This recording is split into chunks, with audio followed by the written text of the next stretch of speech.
So if we were to bring that in as a place to. Oh, good morning. I don't know where they. Morning. Happy Monday. Welcome to Coos County Area Transportation District's board meeting. Doug, you are on. Okay. We're gonna start this transit board meeting. Melissa, could you do a roll call, please? Do we have the music muted? Yeah, you don't hear any music anymore, do you? Yeah, we do. You do? Harper's gonna start dancing on us. We don't online. We're good now. Okay, all right. Director VC, Present. Director Johnson, Present. Director Dovenspike, Present. Director Clausen. Here. Director Mason.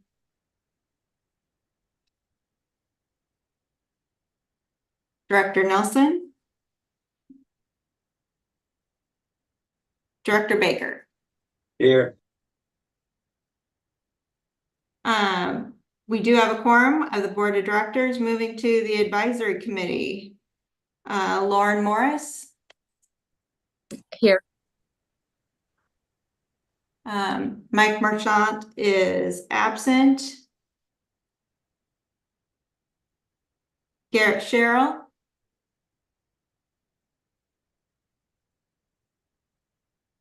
Steve Zeller. Present. Lindsay Ward.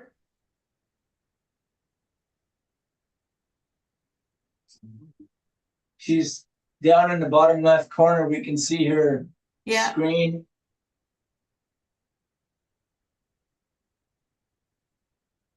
Lindsay.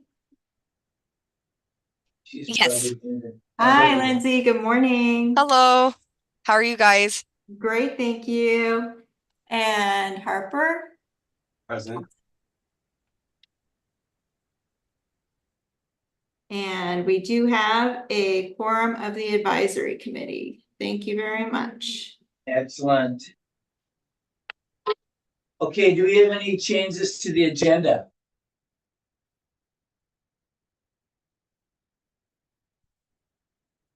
Okay, thank you. We have a special celebration. We're celebrating Susan Rogers' 10 years with the CCAT. Is she in location or, oh, sorry. I'm right here. So, yes, you are right here. And we're very happy to have you, Susan. You work on getting that camera all squared away. First off, Susan, we are so very pleased that of your commitment to Coos County Area Transit District for the last 10 years, a decade of service making a difference in our communities. And, you know, from the bottom of our heart, we truly appreciate all the work you have done, working with the passengers, making them feel safe, comfortable, and getting them to their destination. And I just can't express how appreciative we are.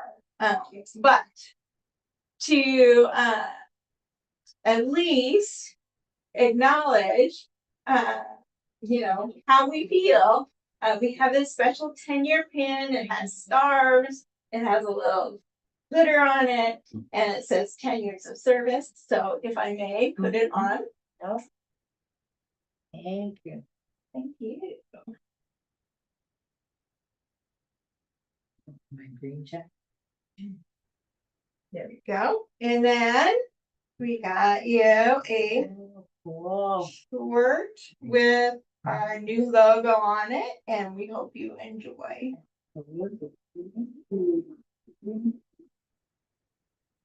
Yes, that's very. Any words, Susan, you'd like to share with the world? Well, I know that Melissa, she kind of prompted me a little bit, and I do talk a little long, so that's why I brought myself a piece of paper here. She was asking me how I think CCAT has changed over the last 10 years. And I said that we've done better with our communication between the staff members and the management. They come to us or we ask them questions. Their doors are always open. Melissa's door is always open to us if we need to ask her about anything. We have brand new buses. The buses are, if you want my honest opinion, the buses are good and bad. Some of them are people, we have tall drivers and it's a little difficult in there. But overall, the brand new buses are really well. Melissa, like I keep saying, she's doing a really great job in doing the job here and working over at our hub on the Ocean Boulevard. We have a new place for putting our buses at the VA. That's a great area there. I think there could be some modifications, I think, to the shelter that our clients are saying that when it's raining sideways in North Bend, they're getting wet because there's no sides on it. Right now we have a lot of good drivers. Some of them have left. Some of them have passed away. We lost John last year. He'd been with us for a long, long time. I miss the drivers that we had. And as a company, I think we're growing better every day. And then I'm glad to be part of that growth. If I was a person, she asked me what I would tell someone that is coming in as a new driver. I toot the horn all the time about CCAT when I'm driving. I drive the Florence run 4 days a week. And I tell people all the time, if you don't have a car, you should get on CCAT. It'll take you where you need to go. We go to Roseburg, we go to Florence, we go to Powers. You need to access it. It's relatively inexpensive. People are kind of shocked about our prices because we brought them down from what they were in last year. And I recommend that people, if they like to drive, and I enjoy the part of the job that I enjoy is I'm a chatty person. I talk quite a bit, and it relieves the tension that I feel nervousness about a person getting on the bus. If unfortunately they're homeless and they're quiet or they have some kind of mental challenge going on, I will say, hi, where are you going? And then I'll start talking with them, engaging in conversation, but not interfering with me being able to drive the bus. I always, like I said, I recommend that people come and put in an application if they would like to work with us. We're a good company. We have great benefits as a company. They like to drive, talking with people, that kind of thing, and have a little bit of patience with them because a lot of our community members have mental issues and you have to be able to be patient to how long it might take them to get up on the bus or whatever. And the other part is, what is my favorite part about working for CCAT? I said that I like being able to drive my route without someone hanging over my shoulder and watching me all the time. I am trusted with my bus and the knowledge of my job that CCAT doesn't worry about how I conduct myself, and I would never put my clients in harm's way. I love the route I'm doing now, driving to Florence and back and having 3 hours to do chores if needed before I go back to work. And I always say, thank you, CCAT, for all that you do for our town, because we get a lot of people that don't really realize that we're out there, but that it is such a necessary organization for this area because a lot of people don't drive. And I said that I hope that CCAT continues to grow as a transit company and gets better with every day. Thank you, Thanks. Susan. Thank you, Susan.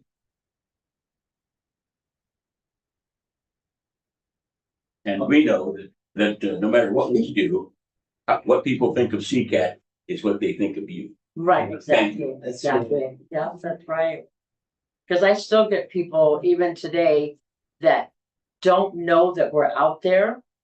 And they'll say, well, what are you? And we'll say, well, we're CCAT. And so then I explain to them, what our procedure is and what we do, and if they need the bus to come to their front door for door-to-door service, or, if they come from Powers, whatever the situation is, I always say, this is a necessary system. It really is, because there's people, like I said, a lot of people that don't have jobs or cars.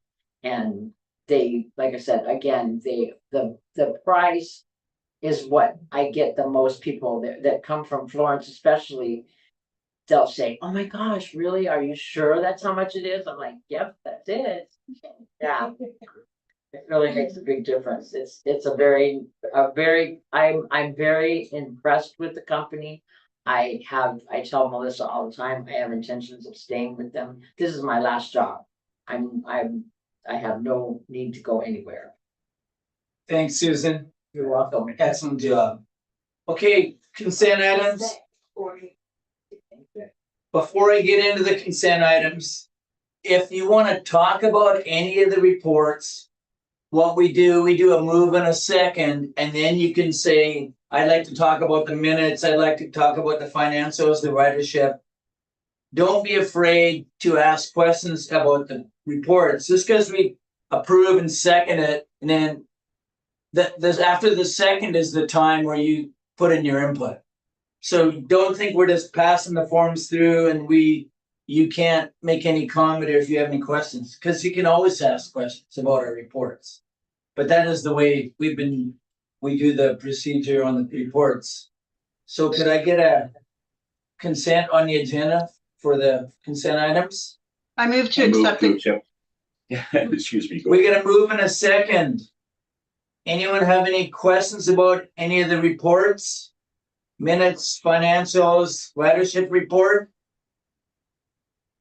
I was noticing on the ridership report, we've increased our riders, which is good. And just think when we get nice weather, it will increase more theoretically. I'd like to make a comment. So Wednesday, the free day, I caught the red line. This was my first time getting on one of the buses. So I caught the red line, and Chris was the driver. So I hadn't met him. Seemed like a really good guy. And I met and chatted with 3 or 4 people as I rode it through town. And it was pretty interesting. There was a retired nurse. There was a guy a little bit younger than me, had like 9 kids. And he sat next to me. He had a cane. There was a lady we picked up with a walker. There was a guy that we picked up with a bike. Just a lot of variety. There's a young couple, 2 or 3 people at the library. One was a young lady, probably in her 20s. So it was interesting. It was nice to see the variety of people in the community that use it, and chatting with them a little bit. They showed appreciation. During the conversation, told them I was a board member, and the nurse especially, she was very appreciative when to shake my hand. They did mention, a couple of them mentioned that what they saw a need, and we had talked about this before, was more shelters at the stops. Don't use glass, they said. People will break it. Yeah, been vandalized, but other than that, people were, and I was on one of the newer buses too. So that was neat. I just wanted to share that. Good for you. Good job. Any other questions, comments in regards to our agenda items? All those in favor of the consent agenda, say aye. Aye. Opposed? Abstained? Passes. Old business. Melissa, recruitment. Thank you. Coos County Area Transport District continues to look for advisory committee members. We have 1 vacant position open now, and we will have a second one opening on April 11th. So please get the word out that we are looking for individuals to serve on the advisory committee. They're really important in giving us feedback on the system and what improvements we can incorporate so that our services are responsive to the community's needs. Thank you. Excellent. Thank you. Melissa, do we business. have, Melissa, do Go we have ahead, a Tara. current Facebook post about that we could share? Yep, I will have David put a new posting up, and then I'll alert everybody when it's there, so it can I be. know we had one a while ago, but things get buried. So, Yep, but I'm happy to share it. I've suggested to a couple of people, but sometimes you have to plant the seed different ways. yep, thank you. Okay, new business resolution 2024-4, appointment to the budget committee. Do you want to briefly talk about that, Melissa? Yes, thank you. We did receive 4 applications. So for position 1, Lauren Morris, and that will be a term through December 31, 2026. We have position 2, Steve Zeller, with a term through December 31, 2026. We have Harper Thompson, position 5, through a term date of December 31, 2025. And we have Mike Marchant, position 6, through the term date of December 31, 2025. Excellent. Could I get a motion on the board to approve resolution 2024 appointing citizens to the budget committee? This is Tara. I so move. Thanks, Tara. And a second? Mike Clausen, thank you. Any questions in regards to these fine individuals? No questions? All in favor, say aye. Aye. Oppose? Abstained? Sweeping landslide. Excellent. Legal. Jane, must be Jane. Got fancy initials, SDAO. It's like EIAO. Go, Jane. Okay, so I went to the SDAO conference in February, which I try to do most years, although the last couple of years have been a little weird because of COVID. One of the things that they do there, SDAO, for those of you who don't know, Oregon has kind of a cool thing where they pool all the special districts, which is what we are and which is what like the port is. You're not a city and you are managing some area of infrastructure in this state. You're a special district probably. All of us get together usually, well, the last few years has been in Seaside in February, and they give us classes, and they do everything from, you know, basics of how to be on a board all the way to this is what all the new legislation is that's coming down. And you also get a chance to bump shoulders with other people who are doing what you are doing and who are sharing a lot of the same challenges, in that, you know, you really care about your own community and you're trying to fight your way through a lot of stuff from way higher up that doesn't affect you quite the way that the community may think it affects you, for want of a better way of putting it. It's nice. It gives you a little bit of a boost knowing that other people are working for their respective communities as well and meeting up with them. So I highly recommend it, for those of you who have like conferences. It's also fun. Seaside's fun. The hotels around are pretty nice. And again, the people are fun. Food's good. Okay, anyway, but more to the point, I wanted to go ahead and give you guys kind of the highlights of what I learned about the legislative changes, and also just kind of a real quick rundown of how to be a board member for those of you who haven't done that yet. Part of the reason I'm doing this is because one of the pieces of new legislation that came down is that a lot of boards, possibly this one, I'm not actually sure, I'd have to look at our budget stuff, but are going to have to start going to a yearly, board members need to go to at least one training per term. So this is just kind of going to be kind of this is what they're probably going to train you on. Hopefully you'll go in there knowing a lot of it and you can be like, my lawyer's awesome. So, step 1, we have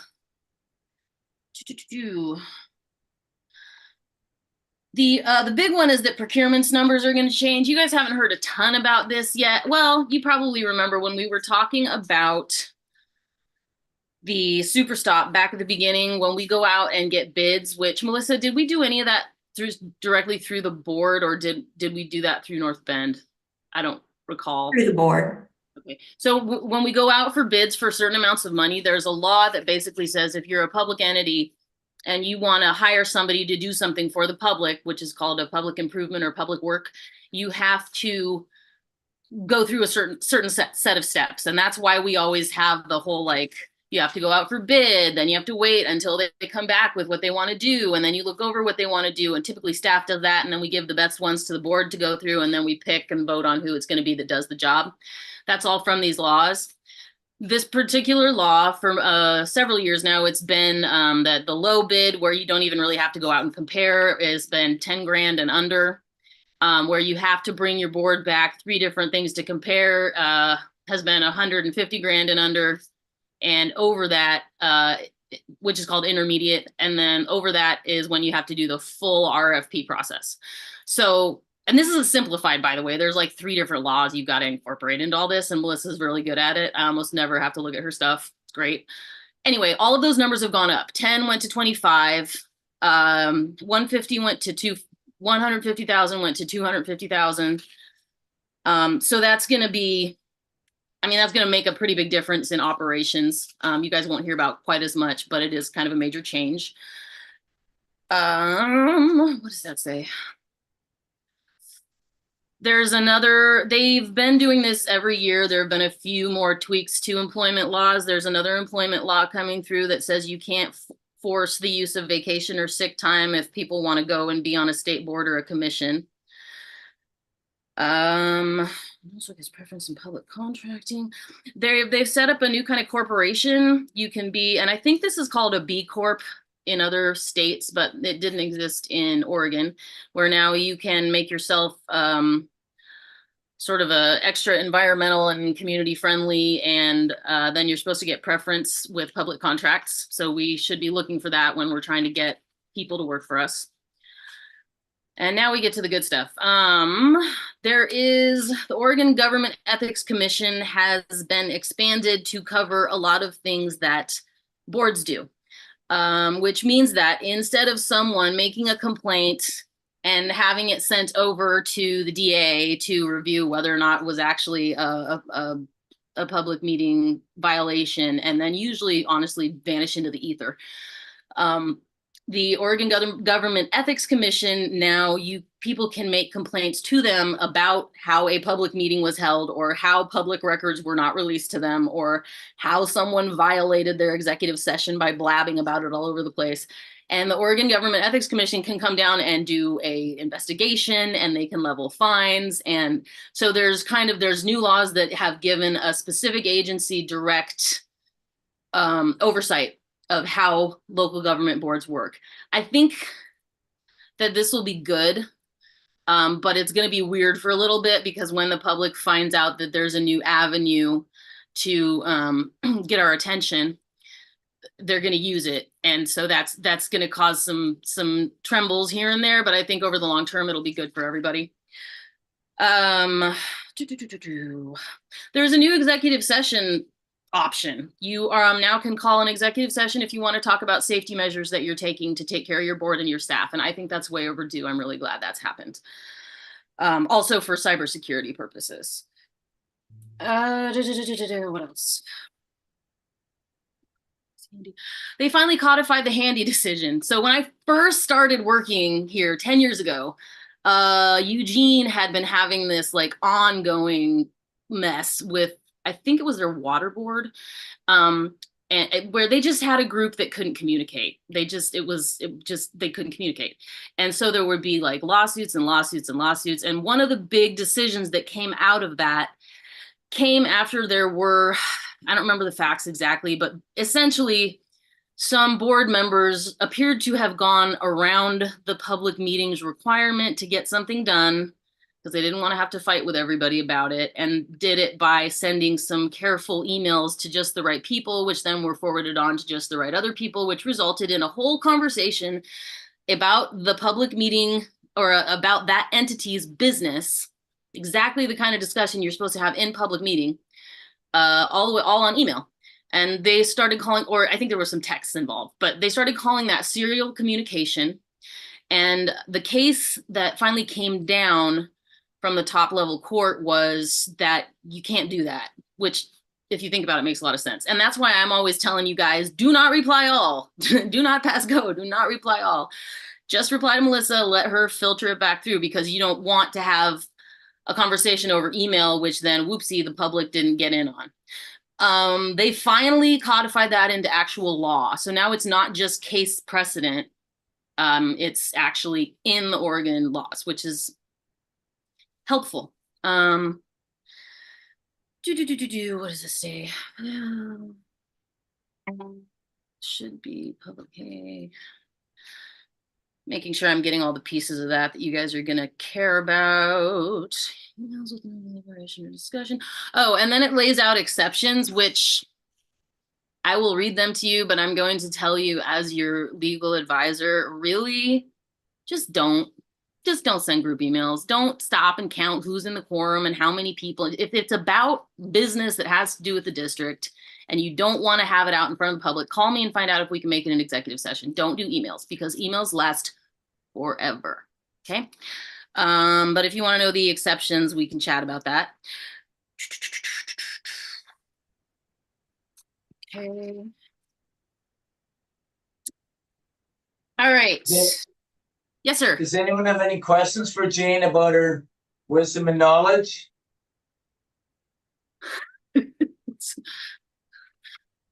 Any more, Jane?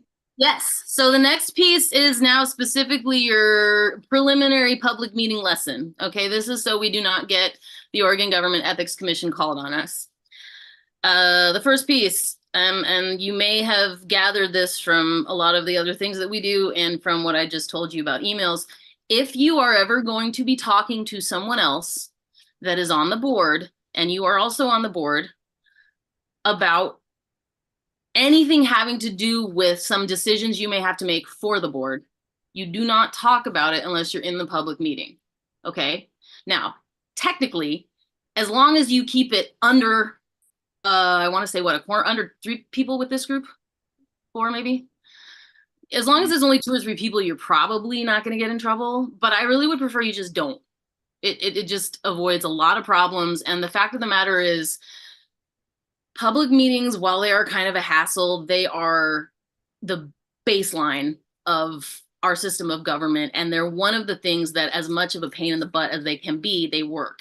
So it's really important that the public can see what we're doing. It's not necessarily important that we have to listen to everything they have to say about it. There is no requirement in anywhere in the public meetings law that the public gets to talk at all, but they get to watch. They get to be there. And we need to make it possible for them to be there, so we can't be talking, going out for coffee ahead of time. So that's the big one. Special districts authority starts with, we have one we have a state statute that kind of covers all special districts and how to get it started. And that's chapter 198. And then every single specific type of district, like if you're a water district or a sanitary district or a fire district, has their own statute, which I always refer to as the authorizing statute, but Oregonians were supposed to refer to it as the principal act. I'll work on that. And then we also have 3 or 4 other statutes that we are regularly dealing with, including 255, which is elections, 280, which has to do with bonds. Don't ask me about bonds. I don't know anything about them. Well, I always send them to a lawyer who does bonds. And of course, 279A, B, and C, which is public contracting, which I will be happy to nerd out at you at length anytime you want.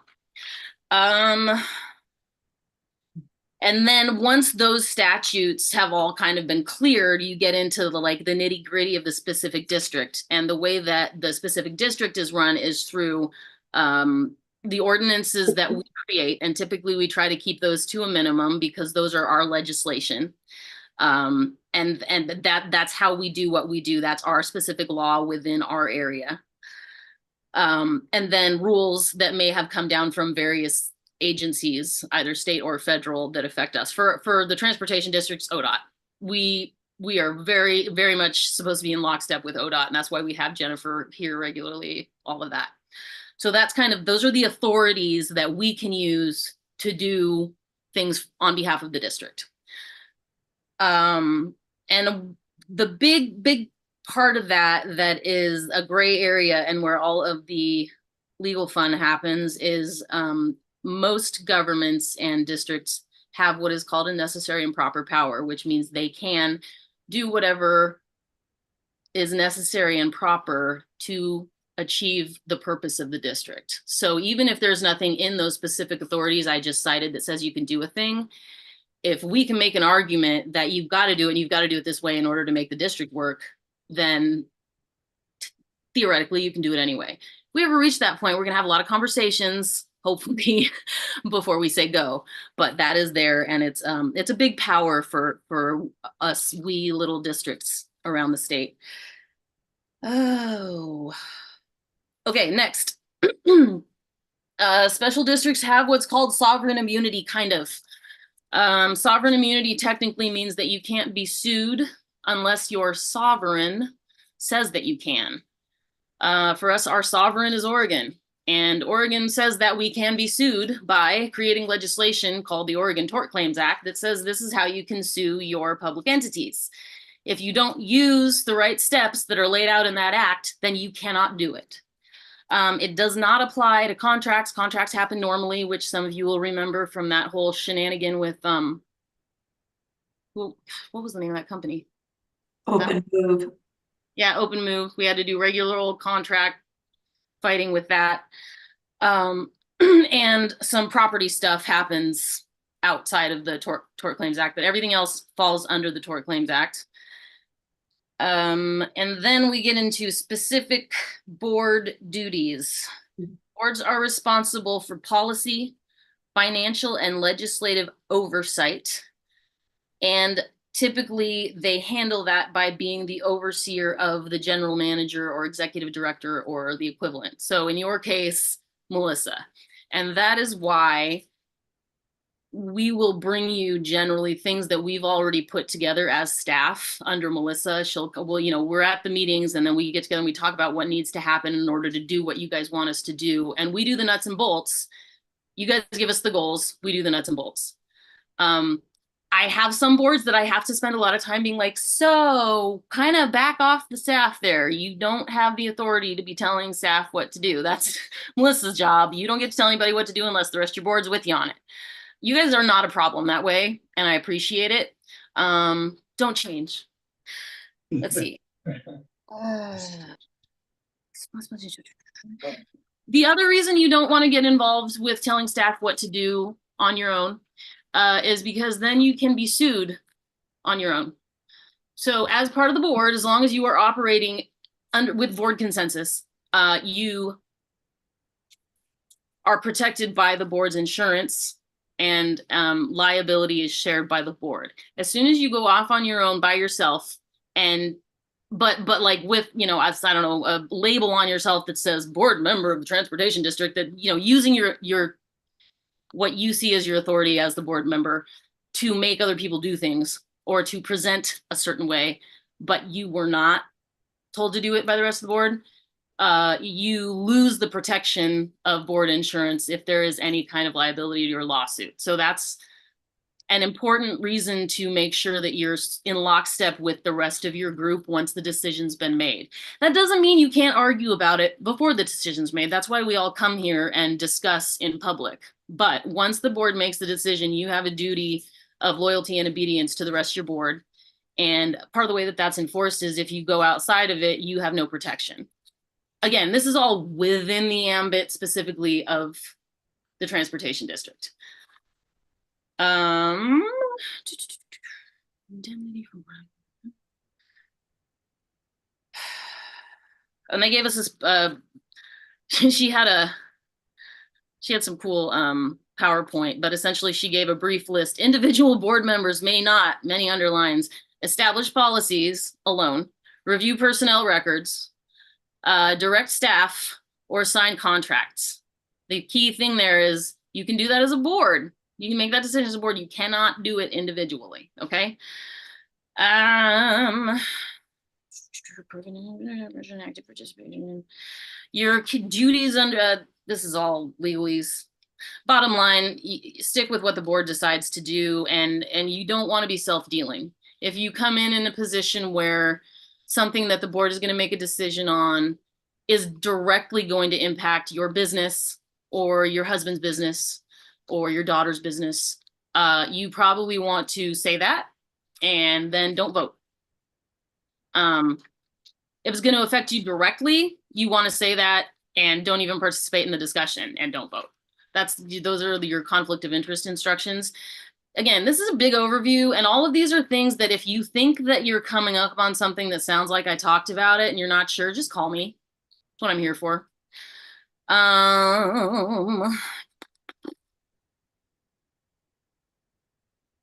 Loyalty, obedience, care, decision making must be properly called public meeting. We talked about that. You can't do it unless you have a full quorum, which is sort of different for every single group. Melissa, what's our quorum here? 5? Would be 4 with our 7.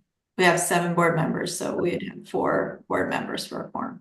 Right, you've got to do that in order to make a decision. And the flip side of it is if you have more than 4 people say participating in a serial email chain, then you definitely held a public meeting and you're definitely in trouble with the Oregon Government Ethics Commission. So again, just when you're going to talk about it in the meeting. We never allow secret ballots. I didn't know that, actually. It never come up before for me, so that was interesting and new. Talked about conflicts of interest. I don't see this being a major issue for anybody here, but also you're not supposed to, in terms of this is discussion, it says don't use your political office for private gain, which kind of goes back to conflict of interest. But the other piece is talking about politics while you're operating within this political system. And there's a lot of words in here, but the bottom line is while you are acting as a board member, calling yourself a board member, or in a position where people are thinking of you in relation to your position with the board, you can't get partisan. You have to make sure you separate your partisanship or your political leanings from your work for this board to which you owe a duty of loyalty and care. That gets tugged around a lot, and I'm curious to see how this new thing with the Ethics Commission affects it. But you should know that, like, everybody who's on most of these boards is very political because those are the people that recognize how the laws affect our lives and they get involved. So we all know that there's a lot of passion, and if we get too political outside of our specific scope here within the transportation district, it makes it harder for everybody to communicate, for one thing, and for another, it disturbs unity, and also it's against the law, so don't do it. Melissa, I didn't know this. Do you know that transportation districts can collect SDCs? SDCs, what? What's the acronym, Jane? It stands for System Development Charge. A lot of sanitary districts I work for collect them. This is something I think right now we just mostly get our money through grants, and we may just want to leave it like that because our community has very little money. However, whenever people buy and develop new property within a district's geographical area that's going to affect that district's infrastructure, the district can charge what's called a system development charge. And there's a whole law about where it can go and what it can be put towards. But I didn't know transportation districts could do that. So I made a little note. We can talk about it more later. Just another option to get some money, maybe. Talked about public contracting, talked about public records. Public records is too long. I could do a week of classes on public records. So if you ever have public records questions, just again, call me or ask me in the meeting, and so everyone can learn with you. The bottom line is almost everything we do is available for everyone else to see, unless we have very specifically made it confidential and we can defend why we made it confidential. Okay, so just because you slap a confidential stamp on something does not mean that it gets to be confidential. That's Whew, that's my set of notes. Any questions? So when you said the, confidential, like HR issues, obviously those would be confidential. But perhaps a bus accident wouldn't be confidential Parts of it. within. So what it is, there's 3 different laws, maybe 4. There's 2 big ones, and then there's like little exceptions scattered around in other laws. But there's the baseline is everything's open to the public, and then there's this huge list, including cybersecurity terms, trade secrets, negotiating about real estate, anything having to do with how you're employing people, unless it's an officer level person. So anything really having to do with HR, where it doesn't change the fact that you've got to maintain people's, HIPAA protections and stuff. So with a car accident, the fact that it happened, public. Who it happened to, maybe public. Whether or not anyone was injured, you could maybe say there were some injuries, but you don't want to get into who was injured and how and why and where and when. You see kind of what I'm doing with that? Yeah, that makes total sense. Any more questions for Jane? Go ahead, Mike. More a comment than a question. At a board like this, that most of us know each other from this position. And when we run into each other, it's easy to talk about what we have in common, which is sometimes not what we should talk about. Thanks for the reminder. Yeah, no problem. Or just, hold on to it and be like, hey, I've got some ideas. Let's talk at the meeting, right? Tell loudly so everyone in the store can hear you, and then they come to the meeting too, and maybe one of them gets on the advisory board. But that is the end of my official presentation. I have tons and tons of notes. I have a notebook that I'm gonna bring Melissa a copy of. That's a really nice overview of the legislative updates. And one other one. I think that we're about to get access to a bunch of money. There's like an omnibus bill that is getting pushed through that has a bunch of money towards transportation. But Jennifer probably knows more about how that'll filter down than I do. We like money. That's good. Helpful, right? Definitely. Thanks, Jane. You're welcome. You keep the legals going. We'll listen. Okay. Okay. Next agenda item. Melissa, do you want me to go right to Lauren to do this, or do you do the intro on the Coos Transit Center and Mobility Hub? I'm going to kick it off and provide an overview of what we're working on. So it's been a very busy few weeks here at the transit office, grant writing. I've been working on kind of spelling out the phases and money requirements so that we can build a co-located transit center and mobility hub. And first, I thought I would chat a little bit about why would we want such a thing? Well, right now we're on a 0.44 acre lot that has our basically pole building, which serves as our admin office, our operations office. Not big enough for maintenance, not big enough for a full staff meeting, and didn't serve us terribly well for our board meetings. And you can see this picture is the parking lot, and that serves as our bus yard, as our employee parking, and our staff parking. And what needs to happen is whenever we have an employee come on site, they have to pull their bus out and then replace their car where that bus was parked. And so that we have enough parking spots. And it can be quite problematic then when the public also needs to come in. We are so tight that we have experienced some property damage as a result. Right now, we have a couple buses down at the shop, so that gives us a little bit of elbow room, but in general, we are too tight. Our fleet can't get any bigger. We don't have facilities to do maintenance.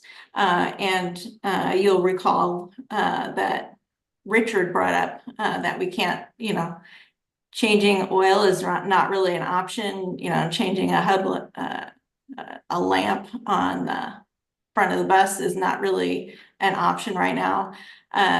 We're just too tight. So this is one of the areas that we want to address. We want the public to be able to come purchase tickets. We want the public to come receive travel training. Wouldn't it be awesome if we even gave classes in travel training? But again, those right now with our current facilities, it's not feasible. In addition, this is the picture of the Walmart parking lot. And you'll see we have our 3 buses there. That's the red line for Coos, the blue line for Charleston, and the green line for North Bend. They all meet at the Walmart parking lot at 1:15 to facilitate all the people changing from bus to bus so that they can get to their destination. Well, this parking lot, it's number one, has no amenities for our customers.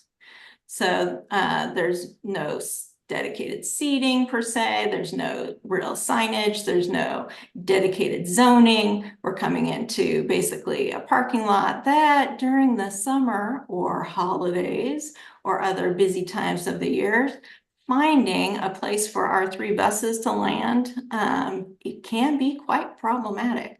And when you have 20 people in the parking lot standing around, milling around, that's not terribly safe for them either. And so what we need to do is find a location, preferably co-located, mobility hub where folks can transfer between the buses easily, where our admin office, travel training, dispatch is also co-located so we can provide face-to-face customer service. Wouldn't that be exciting? And provide value to the system. So what is all involved? The first step is basically like a feasibility study and a concept drawing. This drawing is a product of the Bend feasibility study. And you can see they have public buses, they have shelters, they have stations for e-scooters. So introducing the concept of having micro mobility personal units to again expand that and closing the gap on that last mile or first mile.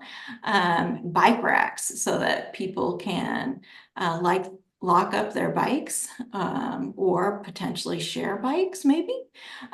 You could have, share cars even. I don't know if you're familiar with Zip cars, it's like the Airbnb of cars. That could be an option as well. I mean, the mobility options that we could bring in, is only limited by what we can imagine. I have reached out to Yellow Cab as well to partner in some of the planning, serve on the advisory committee, because, that service too could pick up and drop off customers at such a hub. I find it interesting, they also built in food trucks in this design at Bend. The rent then can help pay for some of the maintenance associated with the mobility hub. And then you can see their admin office. So the first step, again, is feasibility. And we'll want to start securing a vendor to do this feasibility study, you know, as soon as we can. Maybe kick that off in May if we can. Then tomorrow is a due date for the 5339 discretionary grant through ODOT. And what I have proposed for that application is basically picking up with NEPA compliance so we can purchase property and that we can do the architecture and engineering designs through the 5339 discretionary grant. Then in April is the next deadline for the FTA 5339. And that would then cover our construction costs.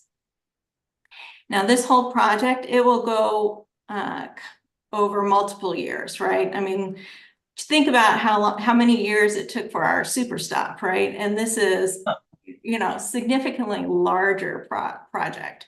So I suspect that it will end up covering our current STIF biennium and the next 2 STIF bienniums. So that would be our primary source of non-federal match. We would pull from those pieces of funding availability. And then, of course, partnering with our tribal partners. I've also met with Business Oregon, and Christopher with Business Oregon is also helping me identify grants to meet the non-federal match requirement. So those conversations are happening and are underway. I'm going to take a pause and see if there's any questions out there. I had a question. So would the idea be that you would keep the Ocean Boulevard and that's where the buses would remain for storage, or are you proposing that everything would be at this spot here? I think that will all be a part of the feasibility study. You know, the Ocean Boulevard location, maybe the best use of that is to do the maintenance piece. Or maybe if we were at one, you know, 1.5 acre location and maintenance was also there, and fueling station was also there, maybe that is more economical, and then we explore selling that 0.44 acres, right, to reinvest. It really depends on the other lot that would be available as to what the best combination is that will serve our district in the long run. Thank you. That's a good question. Any other questions from Melissa? Jane? Do you have any idea what the budget on it's going to be at this point? 7.8 million. And I will throw out something else for you guys to keep in mind while we talk about it. When we start talking about real estate, that's one of those times we're going to want to remember to keep those discussions in executive session. The reason we get to keep them in executive session is so that the people negotiating on our behalf don't wind up having a bunch of public meeting records that show exactly what buttons to push when they're negotiating. So that's something to keep in mind when we have questions about this moving forward. That's all. Somebody had a good example of that.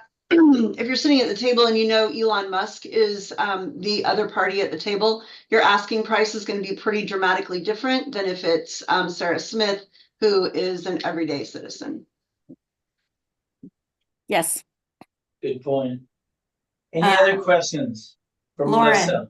Lauren, you had a Lauren Morris. You had Is there- used, am I on? Yes, you are. You're on. You had used the term co-located. What does that mean? So you can see in this picture where the admin office in Bend in this particular concept drawing is right there where the buses are facilitating the transfers. Oh, okay, So that's the co-location. got it. And then, I don't know, some, what I assume would be some very unpopular, maybe NIMBY comment. um, is I guess I know that the Devereaux Center is looking for a location as well. And is this something that we could put near more social service? I mean, would that be a consideration? Put it near places that have a higher demand? Or yeah, I guess that would be it. A higher demand or more social services nearby, or maybe even collaborating with a place like the Devereaux Center so that we get more benefit. Both organizations might get more benefit out of it. So through the feasibility planning, right, we'll be outlining what all the requirements are of the facility, as well as where the value add opportunities are. And that will all be kind of outlined and specified. And then so we have our requirements document, right? Then we'll go through, you know, what's available document. And then those will all be scored.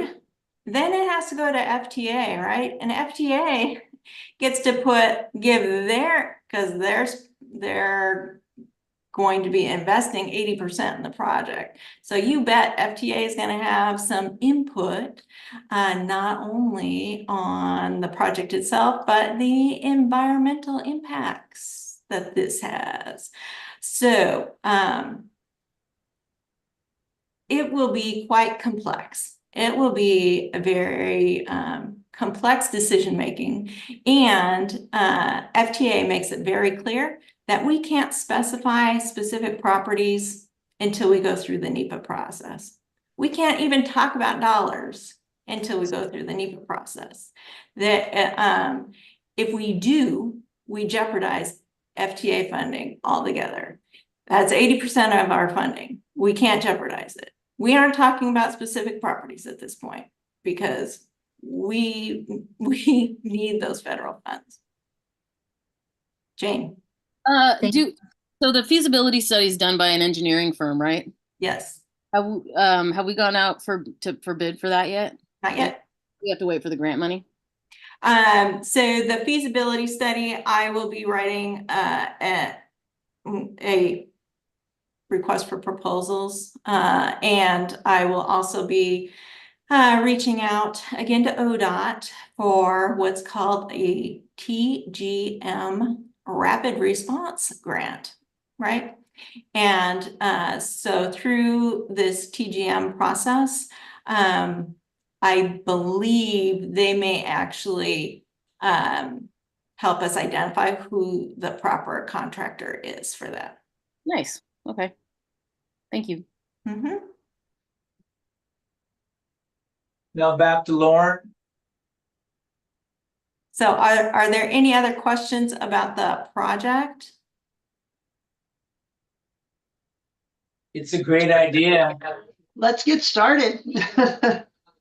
All right, so the first point of discussion will rest with the advisory committee, and the advisory committee has two charges. One is whether or not they're going to recommend that the board move forward, and then the second as to whether or not the advisory committee wants to do a letter of support. And Lauren, it's all yours. Thank you. So with the advisory committee, I would like to ask for a motion to recommend to the Coos County Area Transit Board of Directors would recommend that they support the work of the staff to improve CCAT services and facilities through the development of a transit center and mobility hub in Coos Bay, North Bend. Can I have a motion to that effect? So moved.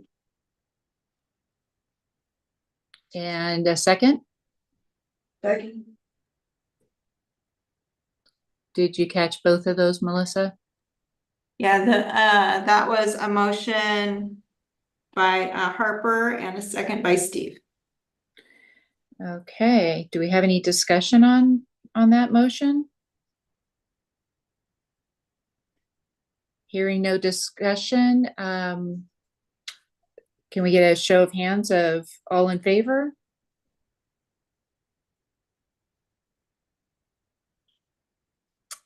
Opposed?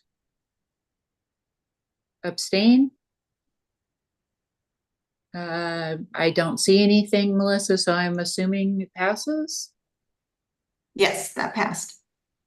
Okay, maybe I need to redo my view here. Okay. All right. And advisory board, did everyone get a chance to see the letter of support that Melissa sent out?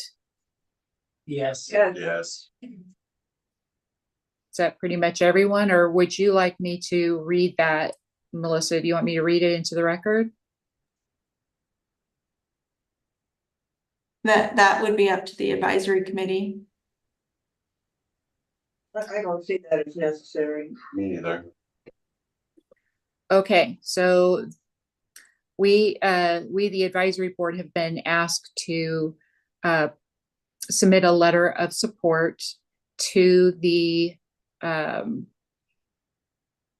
as the advisory committee to support the board of directors in facilitating that mobility hub in the transit center. So may I have a motion for that letter of support? I make a motion that the letter of support be sent. Second. And who do I have for those, Melissa? That was Steve made the motion, seconded by Harper.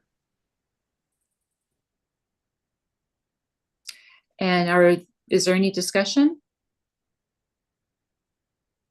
Hearing no discussion, all in favor of sending the board of directors a letter of support? Say aye. Aye. Or raise your hand if you're on Zoom. Okay, all opposed? Abstained? Did it pass, Melissa? Yep, we're good. Thank Alright. you. Okay, thanks, Lauren. You bet.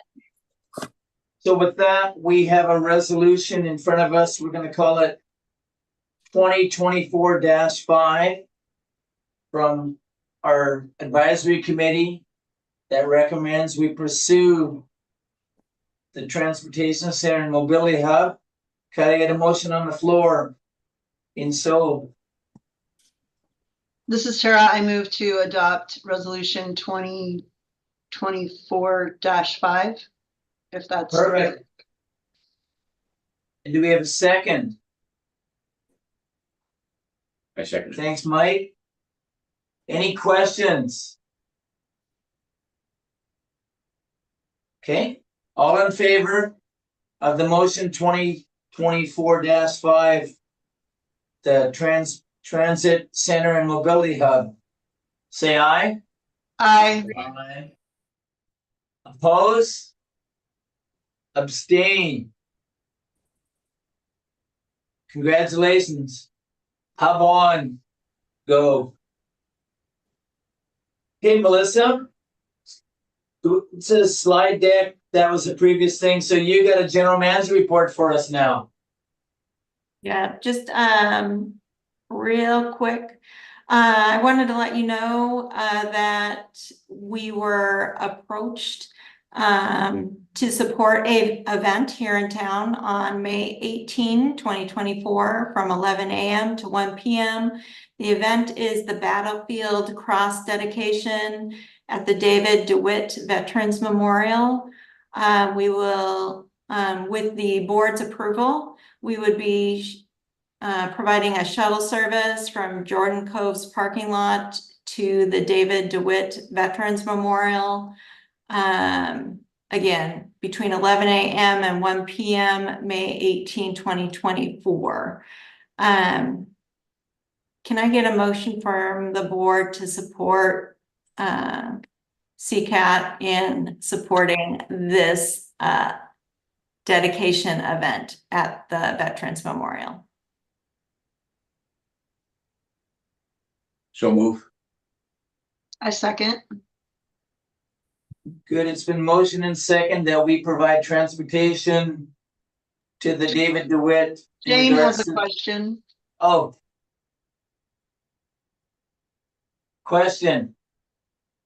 You're muted, Jane. Yeah, sorry. I got it. Why from the Jordan Cove parking lot in, like, is what's out there that's where it starts? Any idea? That was not, that arrangement wasn't made by myself. That's where they identified that they could get parking easily, and they have also already identified traffic controllers.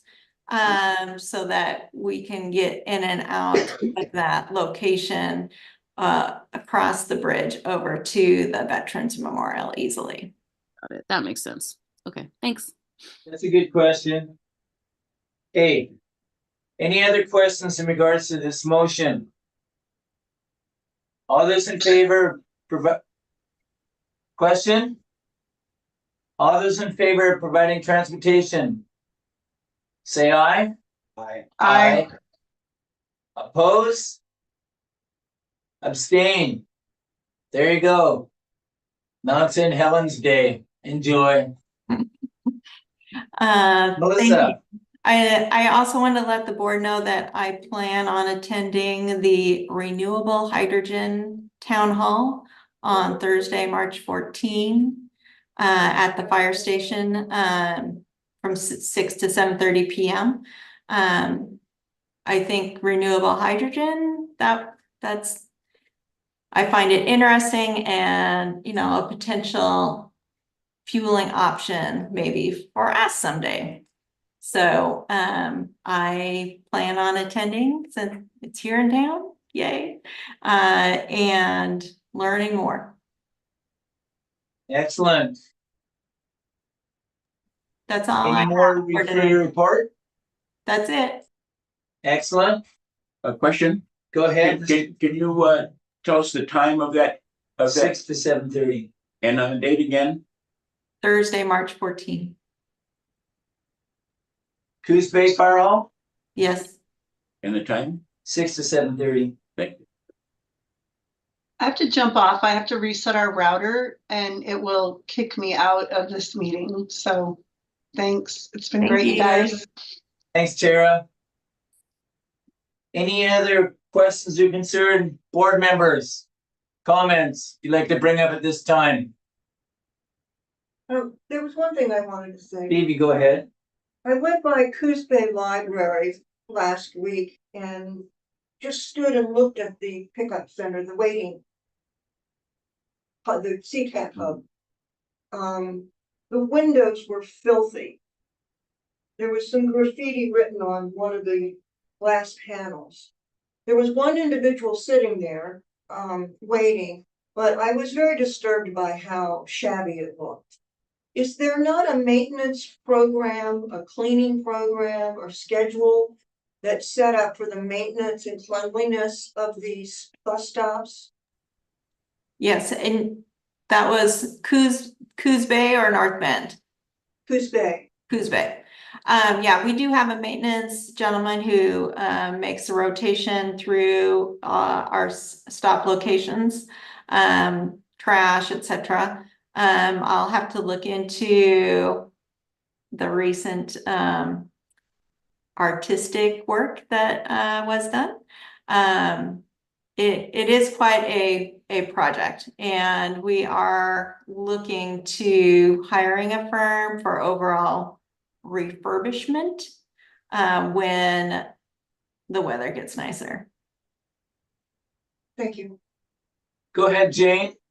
I have a question for Harper, and this is a little self-serving, but it'll be helpful for you guys too. Hey, Harper, where do the kids these days look for their news of public events? Public events. How do you know what's going on around here? What do you all look at? I'm 40, so I look at Facebook, but I recognize that 10 years down, you don't. Where do you go? I'd say we're very split. I'd say some of us use Facebook. I mean, it kind of depends how involved you are. I mean, a lot of people just don't know about them at all. I'd say that's probably a big population of them. So if we're trying to increase those numbers, I would say Instagram, TikTok, more social media. Okay, thanks. Board members, any other questions for the good of the order? Okay, thank you for coming. Our next meeting is a joint meeting on April 8th, 9 a.m., same location. Have a great day. Hey, I Go Vancouver Canucks. have a further response to Jane before you guys clock out here. Jane, there's a City of Coos Bay Friday newsletter that you can get through your email that tells all of the activities that are coming up. And it also gives announcements for like job openings and things that the mayor or the city council is doing. And I can forward that to you. That'd be great. I can go ahead and request one. That'd be awesome. And then I was asking that for two reasons. One, because I want to know, and two, because any of those places that we aren't already posting, asking for advisory committee members, those might be places to just throw up a graphic, you know? Well, especially since it's in a, I mean, it's county, but yeah, that would be awesome to add that in there. Yeah. I think I Good. got a notice through that about Shore Acres, which is state, right? Yeah. Shore Acres is looking for people to help volunteer to come out and do some cleanup, for the summer and stuff. So, yeah. Thank you. Thank you, everyone. Have a wonderful day. Bye. Have a great month. See you next month. Bye.